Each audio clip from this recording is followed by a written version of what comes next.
नमस्कार। आइए question number 7 बाबू ध्यान से देखते हैं। अच्छा क्वेश्चन है, ध्यान से समझिए।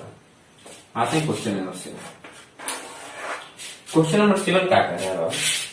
क्वेश्चन है कि यदि पृथ्वी पर आपका भार, ठीक है, यदि आप पृथ्वी पर आपका भार क्या होगा, 50 किलोग्राम भार है, ठीक है। ये ध्यान से समझिएगा। भार और द्रव्यमान में आप अंतर जानते होंगे, तब इस क्वेश्चन को समझने में कोई दिक्कत नहीं होगी, ठीक है। तो भार और द्रव्यमान कहने का मतलब क्या होता है? द्रव्यमान आप जानते हैं कि सिर्फ मास होता है, ठीक है।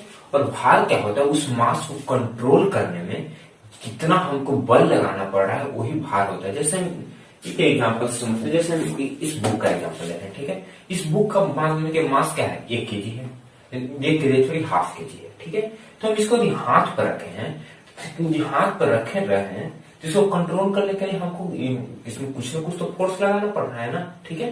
क्योंकि हाथ जो है ये क्या है, एक धीरे धीरे से नीचे धिकाने का, नीचे की ओर खींचने का प्रयास करेगा, ठीक है। मगर हम क्या कर रहे हैं, इस पर हम फोर्स लगाकर इसे ऊपर रख रहे हैं, ठीक है। इस पर जो फोर्स लग रहा है वो कितना न्यूटन का फोर्स लग रहा है, वही हम क्या करते हैं, उसे भार करते हैं। नहीं तो इसे दूसरे अर्थ में समझ सकते हैं। मान ली कि इस बुक को हम टॉसअप कर दिए, ठीक है। टॉसअप जैसे ही किए, उसके बाद फिर इसको कंट्रोल किए, इसको रोकने के लिए प्रयास किए, तो रोकने में भी तो कुछ तो बल लगेगा ना, वही बल क्या हो जाता है, भार हो जाता है, ठीक है। चलिए, इस क्वेश्चन में आपको क्या दे दिया कि पृथ्वी पर आपका भार क्या है, 50 किलोग्राम भार है। इसका मतलब क्या है कि आपका भार क्या है, भार को किससे करते हैं, W से डिनोट करते हैं। इसका मतलब क्या है कि 50 न्यूटन है, ठीक है। 50 न्यूटन कहिए या इसे हम क्या कर सकते हैं, 50 किलोग्राम भार, ठीक है। चलिए, तो पूछ रहा है तुम कितना ऊंचा ऊपर जाएंगे तब आपका क्या भार हो जाए, 25 न्यूटन या 25 किलोग्राम भार, ठीक है। अब आइए इसको समझिए। तो आप जानते हैं कि भार का फॉर्मूला क्या होता है? भार का फॉर्मूला क्या होता है बाबू? W बराबर mg होता है, ठीक है। m से क्या होता है, मास। g से क्या हो जाता है, त्वरण यानी गुरुत्वीय, ठीक है। चलिए, तो g से गुरुत्वीय त्वरण होता है, ठीक है। तो g से गुरुत्वीय त्वरण आने क्या होता है, मास तो चेंज नहीं ना होगा, ठीक है। यदि हम इस बुक का वजन है 1 kg है, ठीक है। यदि हम इसके ऊपर लेकर चले 500 फीट ऊपर गया, माने कि छत पर लेकर जाए, तभी तो इसका वजन 1 ही kg रहेगा, ठीक है। चलिए, इसमें क्या होगा, मास में चेंजिंग कुछ नहीं होता, ठीक है। चेंजिंग क्या किस में आता है, भार में चेंजिंग आता है। तो भार में चेंजिंग आने का किस पर डिपेंड करता है, जी पर डिपेंड करता है। जी क्या है, गुरुत्वीय त्वरण है। इसका मतलब क्या है कि जैसे ही आप जमीन से धरातल से ऊपर जाएंगे तो धीरे धीरे गुरुत्वीय त्वरण जो क्या है वह कम होते जाएगा, ठीक है। ऐसे जनरली हम अनुभव नहीं कर पाते हैं, जैसे हम 100 मीटर ऊपर गया, 200 मीटर ऊपर गया, तब हम अनुभव नहीं कर पाते। यदि हम जाए 1000 किलोमीटर ऊपर, 2000 किलोमीटर ऊपर, तब आपको इसका फैक्टर पता चलता है कि आखिर त्वरण का कैसा होता है। तब आइए, तो हमें क्या पता है, W1 और W2 में पता है, ठीक है बाबू। चलिए, तो यदि हम W1 कहीं निकालना चाहें, यानी W1 कहने का मतलब क्या है, पहला भार का, तो उसका मास भी कुछ न कुछ होगा, ठीक है। तो मास को क्या रहेगा, मास को वही रहेगा, ठीक है। इसमें G हो जाएगा, ठीक है। चलिए, और यदि हम WT का निकालना चाहें तो WT का भी क्या हो जाएगा, मास तो वही रहेगा, पर G में तो कुछ न कुछ तो चेंजिंग होगा ना। तो यहाँ पर G को 1 करते हैं, यहाँ पर G 2 करते हैं। ध्यान से देखिए, भार क्या फॉर्मूला क्या होता है, mg होता है। मास तो ही सेम ही रहेगा, ठीक है। चाहे हम ऊपर लेके जाए चाहे नीचे रखें, उससे तो कोई फर्क पड़ेगा नहीं, ठीक है। तो किस पर डिपेंड करेगा, जी पर ना। तो पहला में हम जी को क्या करते हैं, 1 करते हैं, दूसरा में जी को क्या करते हैं, 2 करते हैं, ठीक है। इसी को हम दूसरे पे में लिखते हैं, यहाँ पर क्या लिखते हैं, 50 बराबर mg1 और 25 बराबर क्या, mg2, ठीक है। चलिए, तभी m तो दोनों में कांस्टेंट है ना, तभी यहीं पर हम कहते हैं क्या, अभी इसे इक्वेशन फर्स्ट मान लें, अभी इक्वेशन हम इसे सेकंड, ठीक है। चलिए, तो हम क्या करते हैं, फर्स्ट डिवाइड सेकंड, ठीक है। जैसे फर्स्ट डिवाइड सेकंड हो जाएगा तो क्या हो जाएगा, 50 बाई 25 बराबर mg1 बाई mg2, m से m कैंसिल आउट, 25 50, यानी 2 बराबर क्या हो जाएगा, g1 बाई g2, ठीक है। तो यहां से एक इक्वेशन क्या आ गया, यहां पर लिख लीजिए कि 2G2 बराबर G1। ठीक है, इसका मतलब क्या होगा कि पहले का जो गुरुत्वीय त्वरण होगा और दूसरे का जो गुरुत्वीय त्वरण वो क्या होगा, उसके आधा होगा। चलिए, तो इसका मतलब है यहीं पर गुरुत्वीय त्वरण पूछे तो हम आराम से निकाल सकते हैं। आप जानते हैं कि अर्थ पर गुरुत्वीय त्वरण क्या होता है, 9.8 मीटर प्रति सेकंड स्क्वायर। तो 9.8 मीटर प्रति सेकंड स्क्वायर क्या है, जीवन है ना, तो G2 क्या हो जाएगा 4.9 मीटर प्रति सेकंड स्क्वायर। ठीक है, यदि आपको गुरुत्वीय त्वरण कहता तो यहीं पर इस क्वेश्चन के आंसर आ जाता। ठीक है, मगर आपसे क्या पूछा है कि हाइट क्या होगा, कितना ऊपर जाएगा कि तब ये क्या हो जाएगा, जीवन है जो मतलब क्या, सॉरी जीवन क्या है 2G2 के बराबर होगा। अब आइए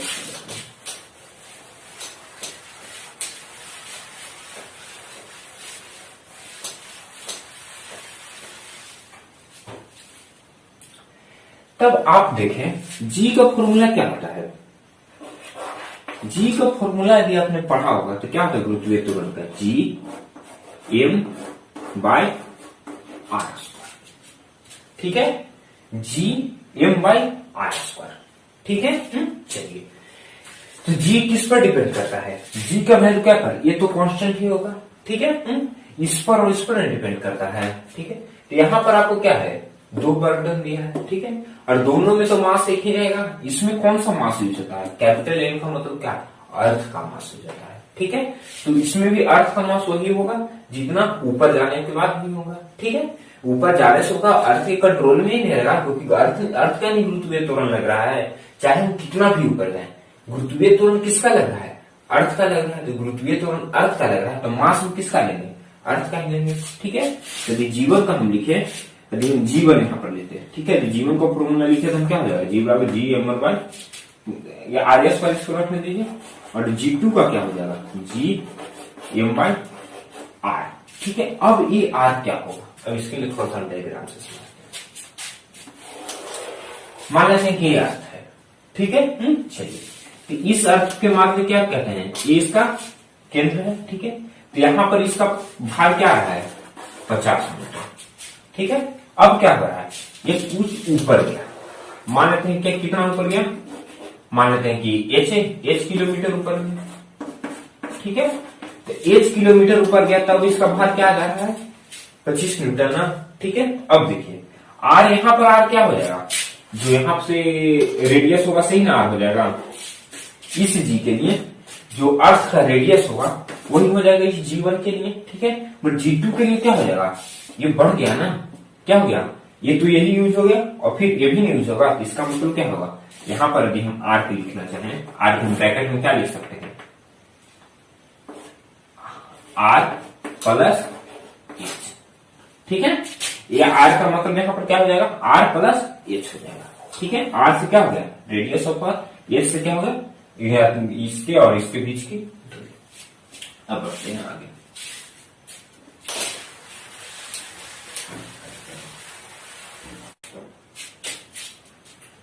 चलिए बाबू, अब हम क्या कर लेते हैं, इसी को भी हम क्या मान लेते हैं, इक्वेशन फर्स्ट, इसे भी इक्वेशन क्या मान लेते हैं, इक्वेशन सेकंड मान लेते हैं। ठीक है, तो इक्वेशन फर्स्ट और सेकंड करेंगे तो क्या हो जाएगा, सब तो कट ही जाएगा ना बाबू। ये सब तो कट जाएगा, जैसे देखिए इसी में हम डायरेक्ट यहीं पर हम बटा कर देते हैं, क्या हो जाएगा, जी से जी कैंसिल आउट, एम से एम कैंसिल आउट, यहाँ पर क्या हो जाएगा, G1 बाई G2 बराबर क्या आ जाएगा, 1 by R square by 1 by R plus H के साथ। G1 बाई G2 का वैल्यू क्या है, G1 बाई G2 का वैल्यू क्या है, 2 है। जैसे देखिए G1 के जगह पर हम 2G2 लिख देंगे, जैसे G1 के जगह पर हम क्या लिख देते हैं, 2G2 लिख देते हैं। ठीक है, G2 से G2 कैंसिल ना, जैसे 2 बच गया। ठीक है, आर प्लस एच के होल स्क्वायर कहाँ जाएगा, ऊपर जाएगा, क्या हो जाएगा, आर प्लस एच के भी होल स्क्वायर बाई नीचे रह जाएगा आर स्क्वायर। ठीक है, बराबर क्या आ जाएगा, 2 ना, बराबर क्या आ जाएगा, 2। यहाँ पर हम क्या कर देते हैं, R plus H by R के जी होल स्क्वायर बराबर 2। ठीक है, चलिए अब यहाँ पर क्या हो जाएगा, दोनों को हम अलग अलग कर देते हैं, R by R plus H by R के डी होल स्क्वायर बराबर 2। आर से आर कैंसिल ना, तो 1 प्लस एच बाई आर बराबर क्या हो जाएगा, √2। ठीक है, स्क्वायर उधर जाकर रूट में बदल जाएगा, इतना तो आप जानते हैं ना। ठीक है, क्या होगा, 1 प्लस एच बाई आर बराबर √2।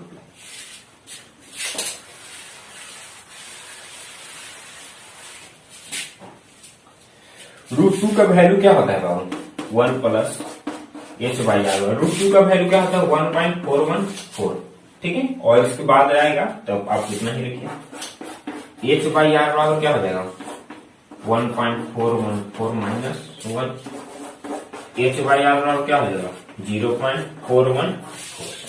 अब देखिए आर का वैल्यू आपको पता है, आर क्या है, अर्थ का रेडियस है, तो अर्थ का रेडियस कितना होता है, 6400 किलोमीटर होता है। ठीक है, अर्थ का रेडियस क्या होता है, 6400 किलोमीटर। यहां से हम लिखना चाहते हैं एच बराबर क्या हो जाएगा, 6400 गुने क्या, 0.414। ठीक है, 6400 गुने क्या हो जाएगा, 0.414। अब आइए इसको कैलकुलेट कर देते हैं।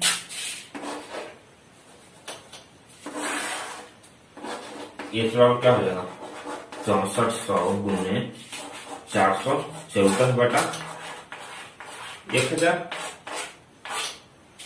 ठीक है, चलिए तो अब आप इसको कैलकुलेशन कर दीजिएगा, 64 गुना 414 बटा 10, जो आ जाएगा वही आंसर हो जाएगा। ठीक है, ये लगभग कितना आ जाता है, लगभग 2650 किलोमीटर आ जाता है। ठीक है, लगभग ये आता है। ठीक है, आप इसको कैलकुलेशन करके आप दिखा सकते हैं। ठीक है, उम्मीद करता हूँ आपको समझ में। बढ़ते हैं नेक्स्ट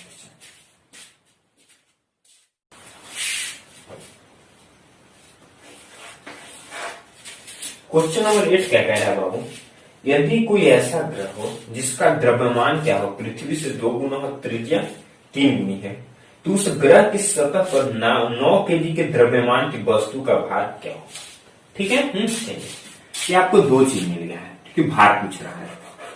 क्या करते हैं, एक W1 बना देते हैं, एक W2 बना देते हैं। ठीक है, चलिए तो W1 में किसको हम रखते हैं, अर्थ को रखते हैं, और W2 में एक जो दूसरा ग्रह है उसको रखते हैं। तो क्या कह रहा है, अर्थ पर क्या कह रहा है। ठीक है, तो अर्थ का तो जनरल ये होगा से। ठीक है, तो W बराबर क्या हो जाएगा, m g, यहां पर W2 बराबर क्या हो जाएगा, m। ठीक है, चलिए तब तो डिपेंड इसमें किस पर करेगा। यहाँ पर क्या कर रहा है, 9 केजी के द्रव्यमान की वस्तु, तो यहाँ पर भी 9 केजी होगा, यहाँ पर भी 9 केजी होगा, तो डिपेंड तो कुछ कर नहीं रहा है। ठीक है, तो पहले हम इस पर निकाल देते हैं।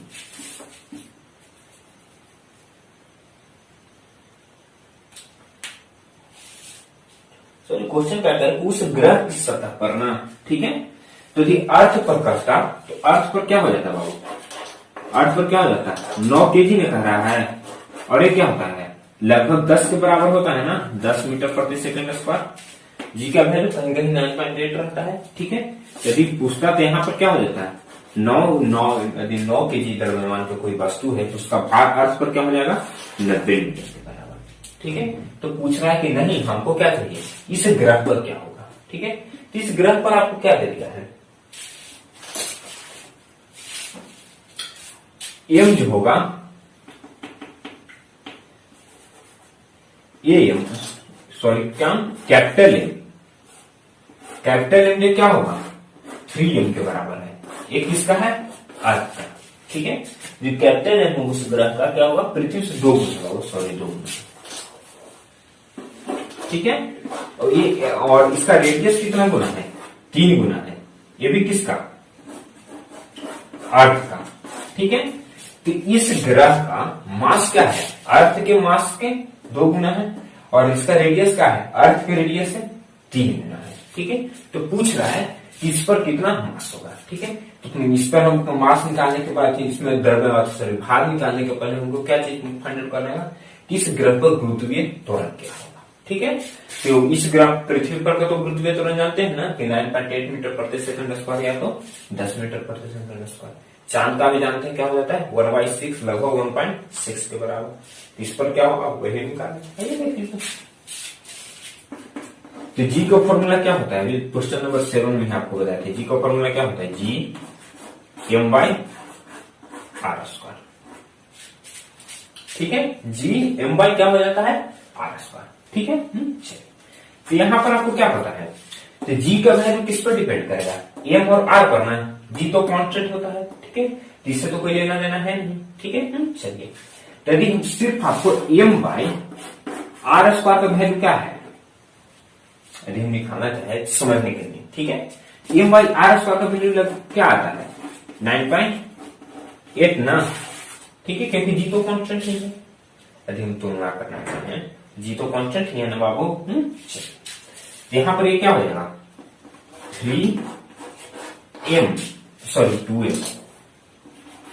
2m बाई r की जगह पर क्या हो जाएगा 3r ना, 3r के स्क्वायर तो क्या हो जाएगा 2m/9r कितने के बराबर होगा, सॉरी 9r²। ठीक है, चलिए यहां पर आ जाइए देखते हैं क्या होगा। तो m/r² कितने के बराबर था 9.8 के बराबर था। ठीक है, m/r² कितने के बराबर है 9.8 के, तो 2/9 गुने 9.8 हम कर सकते हैं ना। यहां से देखिए m/r² के अलग से छाट दिए। ठीक है, तो m/r² का वैल्यू क्या है 9.8 ना, तो 2/9 गुने क्या हो गया 9.8, तो यही क्या हो गया इसका जी आ गया। ठीक है, चलिए तो जी आ गया, तो इस पर हम द्रव्यमान भार निकालने में कोई दिक्कत है, कोई दिक्कत नहीं। उम्मीद करता हूं कि आप लोग समझ गए।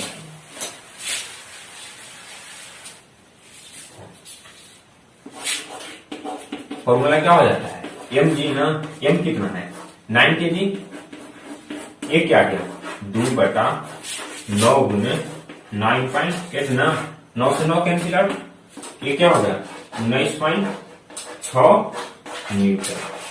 ठीक है, 19.6 न्यूटन कहिए या केजी भार कहिए। बढ़ते हैं नेक्स्ट क्वेश्चन।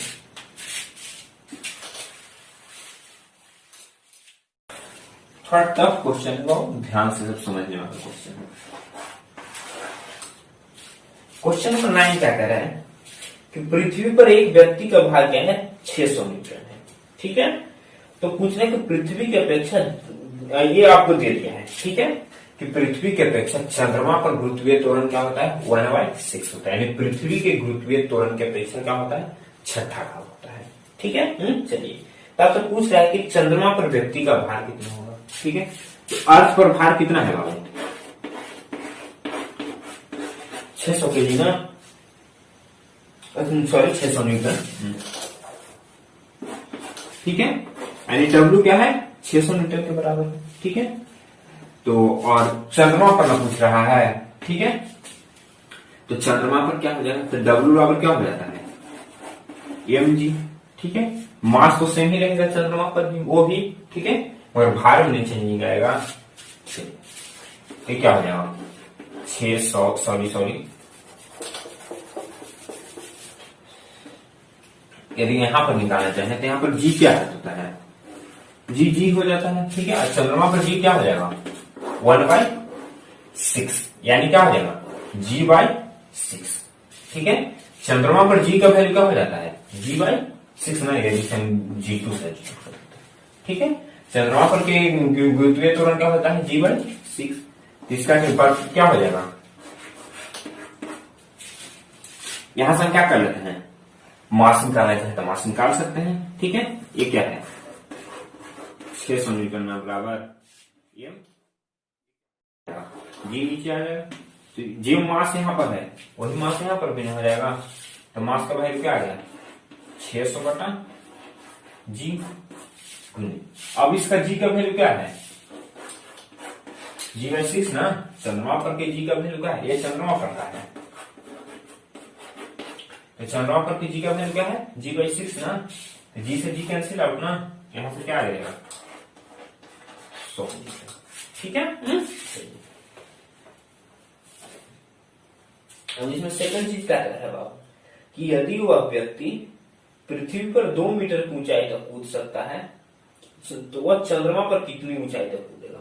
ठीक है, तो इसका क्या हो जाता है, भाष्य वर्षा हो जाता है। इसका मतलब क्या है कि वो ज्यादा क्यों कूदेगा, उसका एक रीजन हो जाता है बाबू कि जैसे गुरुत्वीय त्वरण कम है, ठीक है, चलिए, तो गुरुत्वीय त्वरण कम है ऊपर, तो आपका भार जो है आपको क्या लगेगा, हल्का महसूस होगा। ठीक है, यदि मान लें कि इस बुक का वजन है, मान लें कि इस बुक का वजन क्या समझे 600 ग्राम है। ठीक है, चलिए, तो चंद्रमा पर क्या हो जाएगा 100 ग्राम हो जाएगा। ठीक है, 100 अब तो 100 ग्राम हो जाएगा। तब आप समझिए आप एक हाथ में 600 ग्राम का बटखारा उठाइए, ठीक है, और उसके बिके, ठीक है, और पुनः आप 100 ग्राम का बटखारा उठाइए, अब उसको बिके, देखिए आप कितना बिकते हैं। ठीक है, तो आप एज्यूम कीजिएगा क्या करेगा, उसके आप 6 गुना ज्यादा दूरी तक बिकते हैं। ठीक है, 600 ग्राम को बटखारा को यदि आप 2 मीटर की दूरी तक बिक सकते हैं, तो 100 ग्राम को बटखारा को आप क्या बिकेगा, 12 मीटर की दूरी पर बिकेगा। ठीक है, तो ठीक उसी तरह से यहां पर हो जाएगा। क्यों, क्योंकि चंद्रमा पर आदमी क्या हो जाता है, हल्का महसूस करता है। ठीक है, वह क्या करता है, वह हल्का महसूस करता है। यदि वह हल्का महसूस करेगा तो उतने ही एनर्जी में क्या होगा, वह ज्यादा दूर फानी का। ठीक है, वो असली है। ठीक है, तो इसमें क्या हो जाएगा, 12 मीटर फान सकता है। ठीक है, चलिए, अब इसमें सी क्या कह रहा है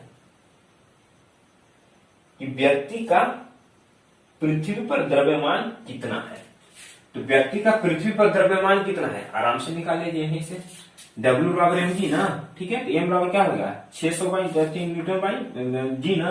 जी का वैल्यू हम क्या लेते हैं 10 ले लेते हैं। ठीक है, तो जैसे ही 10 ले लेंगे तो ये क्या आ जाएगा 60 kg। ठीक है, तो यहीं पर निकाल लिया। इसी क्वेश्चन को क्या समझ लीजिए, यानी सी का दिया ग का दिया। और पूछ रहा है कि व्यक्ति का चंद्रमा पर कितना तरफ से, व्यक्ति का द्रव्यमान चंद्रमा पर वही सेम ही हो जाएगा, तो चंद्रमा पर क्या हो जाएगा 60 kg। बढ़ते हैं नेक्स्ट क्वेश्चन।